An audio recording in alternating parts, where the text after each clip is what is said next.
Radio Claret América presenta Sediento de ti, la palabra, fuente de vida, con el sacerdote misionero claretiano Tony Díaz. Reflexiones diarias del Evangelio. Aquí iniciamos.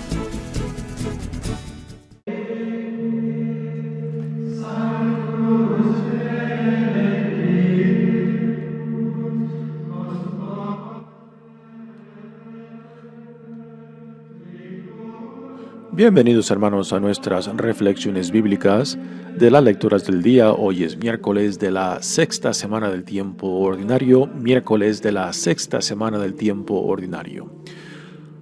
La primera lectura de hoy viene de la carta de Santiago, capítulo 1, versículos 19 al 27. Queridos hermanos, tengan esto presente, que cada uno sea pronto para escuchar y lento para hablar, lento para enojarse, porque la ira del hombre no produce la rectitud que quiere Dios. Arranquen pues de ustedes toda impureza y maldad y acepten dócilmente la palabra que ha sido sembrada en ustedes y es capaz de salvarlos. Pongan en práctica esa palabra y no se limiten a escucharla, engañándose a ustedes mismos, pues quien escucha la palabra y no la pone en práctica, se parece a un hombre que se mira a la cara en un espejo, y después de mirarse, se da la media vuelta y al instante se olvida de cómo es. En cambio, el que se concentra en la ley perfecta de la libertad, y es constante, no en oírla y olvidarla, sino en ponerla por obra, ese encontrará su felicidad en practicarla. Si alguno cree que es hombre religioso, pero no sabe poner freno a su lengua, él mismo se engaña, y su religión no sirve de nada. La religión pura e intachable a los ojos de Dios Padre consiste en visitar a los huérfanos y a las viudas en sus tribulaciones y en guardarse de este mundo corrompido. Palabra de Dios. El salmo responsorial es el salmo número 14 y el responsorio es: ¿Quién será grato a tus ojos, Señor? ¿Quién será grato a tus ojos, Señor? El hombre que procede honradamente y obra con justicia, el que es sincero en todas sus palabras, y con su lengua a nadie desprestigia. Quien no hace mal al prójimo, ni difama al vecino, quien no ve con aprecio a los malvados, pero honra a quienes temen al Altísimo. Quien presta sin usura, y quien no acepta soborno en perjuicio de inocentes, ese será agradable a los ojos de Dios eternamente. ¿Quién será grato a tus ojos, Señor? El Evangelio de hoy viene de Marcos, capítulo 8, versículos 22 al 26. En aquel tiempo Jesús y sus discípulos llegaron a Betsaida y enseguida le llevaron a Jesús un ciego y le pedían que lo tocara. Tomándolo de la mano, Jesús lo sacó del pueblo, le puso saliva en los ojos, le impuso las manos y le preguntó: ¿ves algo? El ciego, empezando a ver, le dijo: veo a la gente, pero como si fueran árboles que caminan. Jesús le volvió a imponer las manos en los ojos y el hombre comenzó a ver perfectamente bien. Estaba curado y veía todo con claridad. Jesús lo mandó a su casa diciéndole: vete a tu casa, y si pasas por el pueblo, no se lo digas a nadie. Palabra del Señor. Muy bien, demos comienzo a nuestra reflexión de las lecturas de hoy. Y en esta primera lectura tenemos parte de lo central de esta carta de Santiago, que es la fe puesta en práctica. Y esto nos debe de dar una idea clara de que es muy probable de que el autor de esta carta es un judío cristiano, puesto que la idea que tiene de la fe viene de esta forma de comprender lo que significa escuchar, entender, asimilar y aplicar lo que uno ha escuchado, entendido y asimilado, ¿no? Esto es lo que encontramos en los evangelios cuando Jesús dice escuche. Y escuchar no simplemente es el acto de oír lo que alguien te dice. Escuchar tiene estas 4 etapas. Es oír lo que alguien me comunica, entender lo que he escuchado, asimilar lo que he escuchado, entendido, y después poner en práctica, vivir lo que he escuchado, entendido y asimilado. Todo esto entra dentro del concepto de escuchar que encontramos en los evangelios. Y esto es lo que el autor de esta carta de Santiago tiene en mente cuando habla de poner en práctica nuestra fe. Una fe que no se manifiesta en obras, en una vida digna, pues es una fe que no tiene alma, que no tiene solidez, que no toca de pies a tierra. Y esto es ahora en lo que esta primera lectura se enfoca en esta carta de Santiago. Dice la lectura: queridos hermanos, nuevamente este término lo usa repetidamente el autor de esta carta, refiriéndose a la hermandad que los une en una misma fe en Cristo Jesús. Dice: tengan esto presente, que cada uno sea pronto para escuchar y lento para hablar, lento para enojarse, porque la ira del hombre no produce la rectitud que quiere Dios. Así que aquí Santiago nos está dando una enseñanza práctica de lo que significa vivir con esta nueva dignidad e identidad que tenemos como hijos e hijas amados de Dios, discípulos de Jesucristo y ciudadanos de este reino que Dios ha inaugurado en Jesucristo y del cual nosotros somos parte al identificarnos con la visión del reino que Jesús nos provee en sus enseñanzas, en sus evangelios. Y esta enseñanza práctica pues tiene que ver con saber escuchar ante todo. Tenemos la propensidad de hablar más de lo que escuchamos. Y casi siempre cuando saltamos a conclusiones o interrumpimos a la persona con quien estamos dialogando es porque no estamos escuchando, ¿no? Tenemos una urgencia de querer exponer lo que entendemos o lo que pensamos que hemos escuchado y no ponemos suficiente atención a lo que la otra persona está diciendo, ¿no? Y esta es una tendencia muy fuerte en nosotros de querer hablar más de lo que escuchamos. Aquí quizás entra una distinción o encaja una distinción muy importante entre reaccionar y tomar una acción. Reaccionar y tomar una acción. O una opción, también se puede decir, ¿no? ¿Qué es una reacción? Una reacción es un instinto, por una parte, que tenemos de la naturaleza, el instinto de sobrevivencia, ¿no? Si yo me encuentro en una situación de peligro o de mucho riesgo, pues este instinto de sobrevivencia se actúa para ayudarme a salir de esa situación de peligro. Por ejemplo, si yo estoy caminando por la calle y veo que un coche viene hacia mí, mi instinto de sobrevivencia va a decir: muévete, corre o salta y no permitas que el coche te impacte, ¿no? Y eso es parte de nuestra naturaleza.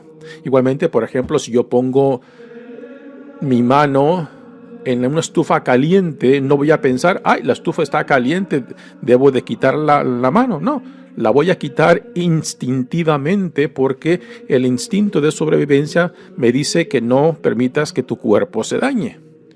Pero después hay otro instinto que también viene de, ya no de la sobrevivencia, sino del reaccionar defensivamente ante situaciones que percibimos como ataques, ya sea físicos, emocionales o psicológicos o religiosos, ¿no? Y a veces, cuando reaccionamos a X situaciones o a X personas, pues a veces no estamos tomando opciones, no estamos buscando opciones a lo que estamos viviendo, ¿no?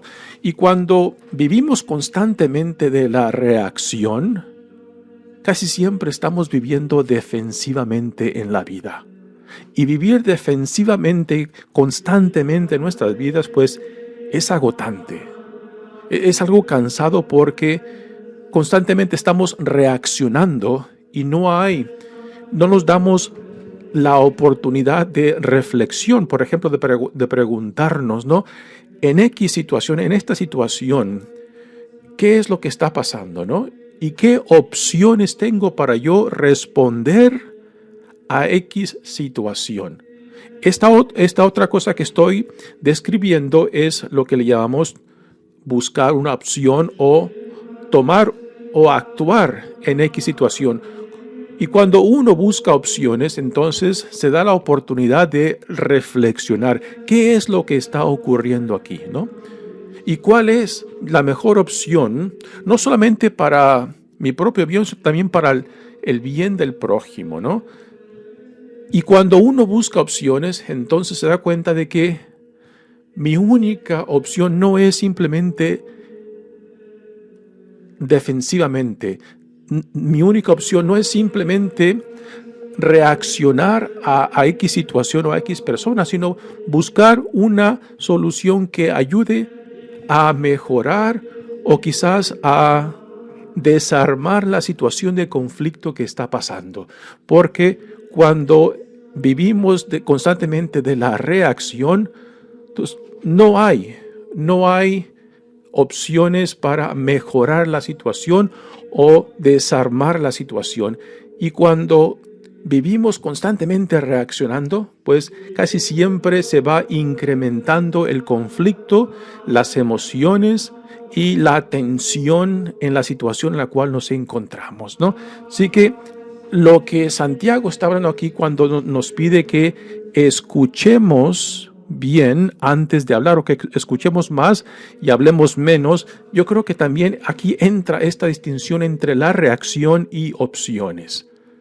Repito, vivir constantemente de la reacción es vivir constantemente a la defensiva y esto es una opción agotable y muy cansada para toda persona, ¿no? Así que cuando uno se da la oportunidad de escuchar con atención y buscar entender lo que la otra persona está diciendo o el por qué está actuando en X manera, entonces nos da la oportunidad de preguntarnos, en esta situación en la que me encuentro, ¿cuál es la mejor opción que yo tengo? Bueno, puedo confrontar a la persona si es una tensión, si es una situación de conflicto, puedo excusarme y salir, puedo reírme, puedo ignorar o puedo enojarme. Pero si yo escojo una opción, entonces me hago responsable de esa opción y no culpo a la otra persona, ¿no? Lo cual es lo que casi siempre ocurre cuando nosotros vivimos del instinto de defensa. Si constantemente estamos reaccionando y simplemente estamos actuando defensivamente, ahí no entra la responsabilidad nuestra. Casi siempre tendemos a culpar a la otra persona. Tú me hiciste enojar, ¿no? Y por eso te dije esto, por eso te golpeé, ¿no? Y culpamos a otros de lo que nos pertenece a nosotros. Pero cuando uno busca opciones, cuando uno se pregunta cuál es la mejor opción para esta situación en la cual me encuentro, uno se hace responsable de lo que decide hacer, decir o optar. Y en esto hay una gran diferencia. Así que esta enseñanza que nos da Santiago en esta primera lectura no solamente es práctica, tiene mucha sabiduría dentro de ella, ¿no? El proceso de saber escuchar atentamente para comprender al interlocutor o la persona con quien tenemos esta dificultad. Y después preguntarnos cuál es la mejor opción. Continúa la lectura diciendo: arranquen pues de ustedes toda impureza y maldad y acepten dócilmente la palabra que ha sido sembrada en ustedes y es capaz de salvarlos. Pongan en práctica, aquí es donde entra la fe puesta en práctica, esa palabra, y no se limiten a escucharla, pues una fe que no ha sido asimilada y después puesta en práctica, esta enseñanza debe de sonarnos muy familiar a lo que Jesús dice cuando nos da la parábola del hombre que construye bajo arena, ¿no? Que vienen las tormentas, vienen las dificultades de la vida y se lleva esa construcción porque está construida sobre arena y no sobre roca. Pues aquí la roca es la palabra de Dios, ¿no? Que cuando se entiende, cuando se asimila, se tiene que vivir, se tiene que implementar. Y se pongan en práctica esa palabra y no se limiten a escucharla, engañándose a ustedes mismos, pues quien escucha la palabra y no la pone en práctica se parece a un hombre que se mira a la cara en un espejo y después de mirarse se da la media vuelta y al instante se olvida de cómo es. Aquí quizás otra forma de entender esto que nos está diciendo Santiago es de que si no tenemos una idea clara de quién dice Dios que somos, de cuál es nuestra dignidad e identidad como hijos e hijas amados de Dios, pues entonces nos vamos a comportar, vamos a vivir y nos vamos a relacionar según como el mundo te dice quién eres tú. Y la pregunta fundamental es: ¿de dónde sacamos nosotros nuestra identidad y dignidad? ¿Según te la ha dado el mundo, según te la ha dado la familia, o lo que tú piensas de ti mismo, o de lo que Dios dice quién eres? Un hijo, una hija amada de Dios. Y si nos identificamos plenamente con esto que Dios nos dice que somos, entonces desde esta perspectiva, desde esta postura tenemos que actuar en la vida. Por eso cuando dice aquel que se mira en el espejo y se olvida de quién es, pues no sabe cuál es su dignidad e identidad y actúa según los instintos solamente o según lo que el mundo le dice quién es y no lo que Dios nos dice que somos. Continúa diciendo: en cambio, el que se concentra en la perfecta libertad y es constante, no en oírla y olvidarla, sino en ponerla por obra, ese encontrará su felicidad en practicarla. Aquí, en este segundo párrafo, Santiago nos habla de la libertad, de la perfecta libertad. Hay mucha gente que piensa que ser una persona religiosa, una persona de fe, piensan de que se nos priva nuestra libertad o que se nos impide esta libertad o que el ser una persona religiosa, una persona de fe y comprometida con nuestro Dios, de que esto es una imposición. Pues para Jesús, como para San Pablo, como también para Santiago, este no es el caso.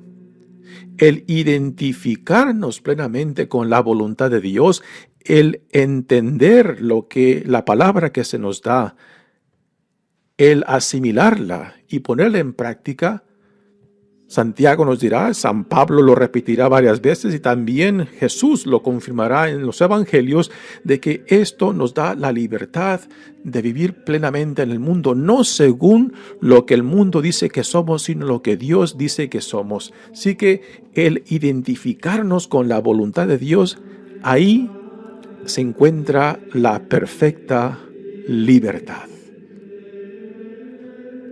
Y es interesante cómo para mucha gente que no entiende esto piensan que el ser religioso es un limitarnos la libertad, es un restringirnos o es una experiencia de opresión.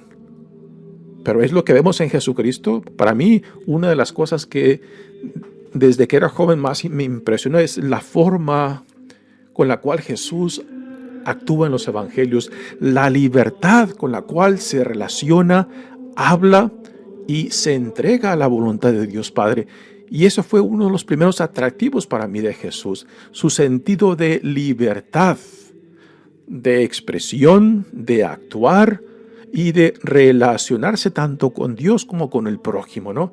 Y sigue siendo esto para mí una gran atracción, su gran libertad de vivir su vida porque sabe quién es ante los ojos de Dios. Es el Hijo amado de Dios. Y esto es precisamente lo que Dios nos dice a cada uno de nosotros en nuestro bautismo. Tú eres mi hija amada, tú eres mi hijo amado en quien me complazco. Lo mismo que Dios Padre le dijo a Jesucristo en su bautismo. Así que identificarnos plenamente con la voluntad de Dios, aquí nace la perfecta libertad. Continúa la lectura diciendo, si alguno cree que es hombre religioso, pero no sabe poner freno a su lengua, él mismo se engaña y su religión no sirve de nada. La religión pura e intachable a los ojos de Dios Padre consiste en visitar a los huérfanos y a las viudas en sus tribulaciones y en guardarse de este mundo corrompido. Aquí no puede quedar más claro. La fe para Santiago tiene que ser vivida, tiene que ser puesta en práctica. Y aquí menciona de que la religión pura e intachable a los ojos de Dios consiste en visitar a los huérfanos y las viudas. ¿Quiénes son los huérfanos y las viudas en el Antiguo Testamento y en el Nuevo Testamento? Los huérfanos y viudas representan las personas, los grupos de personas más vulnerables en estas comunidades, ¿no? Así que Santiago nos está diciendo, la fe puesta en práctica nos tiene que llamar a la relación, a la hermandad con el prójimo y particularmente con el prójimo más vulnerable. Y seremos juzgados por esto. Seremos juzgados por el amor, por la expresión del amor cuando vivimos nuestras vidas desde la experiencia, desde la perspectiva de los más vulnerables entre nosotros. Y este es el juicio que se nos dará a nosotros. ¿Cómo hemos tratado a nuestro prójimo, particularmente a los más necesitados entre nosotros? En la cultura de Jesús, los huérfanos y las viudas representaban el grupo de personas más vulnerables en su comunidad, en su sociedad. En nuestros tiempos, ¿quiénes son los huérfanos? ¿Quiénes son las viudas? ¿Quiénes son aquellos que parece que son invisibles para la gente de poder, para los políticos, aún para la iglesia misma? ¿Quiénes son aquellos que simplemente no son reconocidos y son ignorados tan fácilmente? Pues el juicio de Dios para con nosotros, para nuestra generación, estará basado en esto. Si respondemos a aquellos más vulnerables entre nosotros, y aquí no se limita simplemente a los que son de nuestra religión, a los que son de nuestra comunidad, sino a todo ser humano que Dios pone en nuestras vidas y nos hace responsables de ellos, ¿no? Y estos no le podemos poner peros, no le podemos poner condiciones, porque esto es precisamente a lo que Santiago se está refiriendo. La fe puesta en práctica, la fe vivida, tiene que llevarnos por necesidad al prójimo. Y el prójimo, como Jesús nos los revela, nos los enseña, es aquellos más vulnerables, más necesitados entre nosotros. Muy bien, pasemos ahora al Evangelio de hoy. Jesús lo encontramos ahora en Betsaida. Si recordamos, Jesús se subió otra vez a la barca, alejándose de los fariseos que le cuestionaban y le exigían una prueba de su autoridad.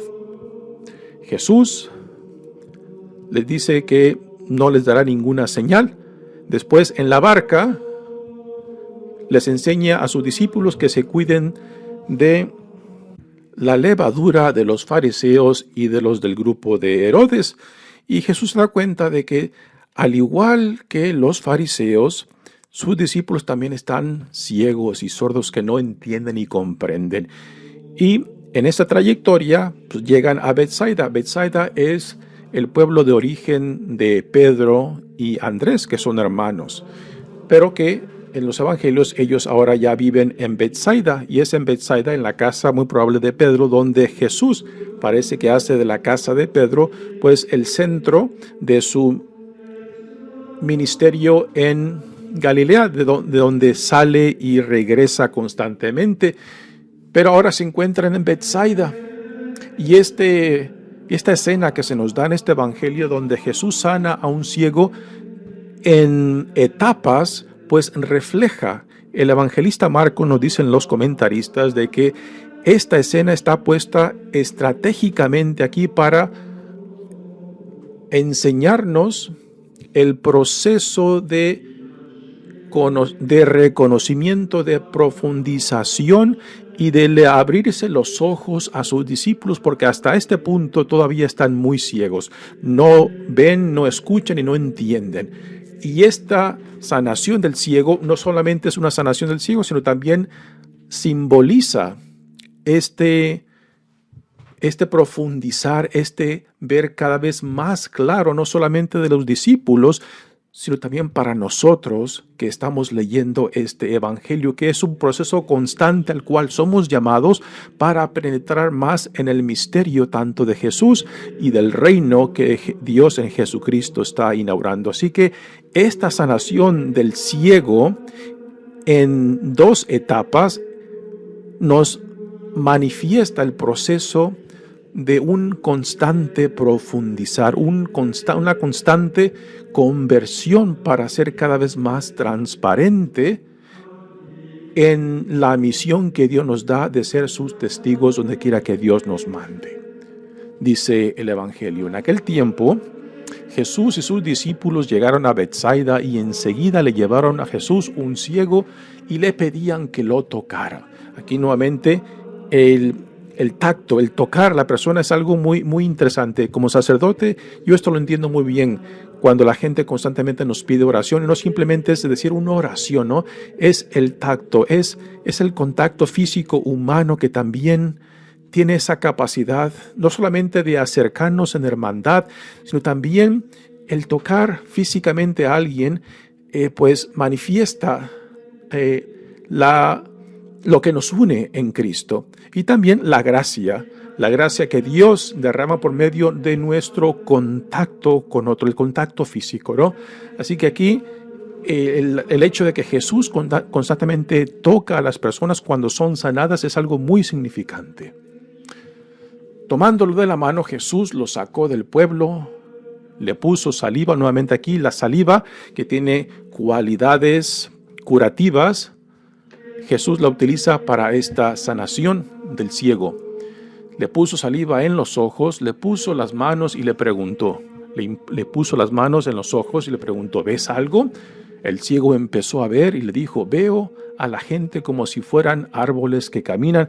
Así que esta sanación se lleva a cabo en etapas. Y repito, esto refleja el proceso de profundización de los discípulos mismos y también de nosotros que estamos leyendo este evangelio de Marcos, que si escuchar la palabra nos está iluminando y nos está ayudando a entender quién es Jesús, quién es su identidad en relación a Dios Padre y quién es para nosotros. Si es para nosotros nuestro Salvador, si es el Mesías, si es aquel enviado para que nos acerque a este reino que Dios está inaugurando en él. Jesús después le volvió a imponer las manos en los ojos y el hombre comenzó a ver perfectamente. Estaba estaba curado y veía todo con claridad. Así que una segunda vez Jesús le impone las manos y le regresa la vista, ya puede ver claramente. Nuevamente, así que esta sanación, esta curación del ciego es un proceso que refleja el proceso de crecimiento, el proceso de conocimiento, el proceso de profundización de los discípulos mismos, y que también para nosotros, los que estamos leyendo este evangelio, es también el llamado para una conversión constante, una profundización en nuestro conocimiento y caminar con Cristo. Y después Jesús le dice, Jesús lo mandó a su casa diciéndole, vete a tu casa y si pasas por el pueblo, no se lo digas a nadie. Aquí nuevamente Jesús no quiere que la gente se quede en un sensacionalismo, simplemente que se enfoquen en la fenomenología del milagro, sino que quieren que se enfoquen en de dónde proviene esta sanación, de dónde proviene este mensaje, y proviene de la manifestación del reinado de Dios que se hace presente en Jesucristo, y que sanaciones como esta es una manifestación, una prueba de la realidad de lo que Dios está haciendo a cabo en Jesucristo. ¿Y por qué le dice que no lo divulgue? Porque aún no es tiempo. No es tiempo de que divulgue esa experiencia. Ya se llegará el tiempo en que tengan que proclamar desde los techos de las casas que hay un Dios entre nosotros, que el Dios en Jesucristo ha inaugurado su reino. Ya se llegará su tiempo, pero para Jesús aún no es tiempo todavía, y por eso le priva de que no lo comunica a nadie, pero es en balde, porque ¿cómo no hablar de esto? De que este ciego ahora ya puede ver claramente, ¿no? Pero también hemos de entender el por qué Jesús le dice que no divulgue, que no diga nada a nadie. Pues un evangelio muy interesante, del cual aún hoy en día podemos aprender también mucho nosotros, particularmente en el llamado constante que Dios nos hace a dejarnos atraer cada vez más, a profundizar cada vez más en la palabra y a dejarnos convertir cada vez más en nuestro caminar con Cristo. Mi nombre es Padre Tony Díaz, misionero claretiano. Que Dios los bendiga. Radio Claret América presentó Sediento de ti, la palabra. Fuente de vida. Sus comentarios son importantes. Contáctenos en radioclaretamerica@gmail.com.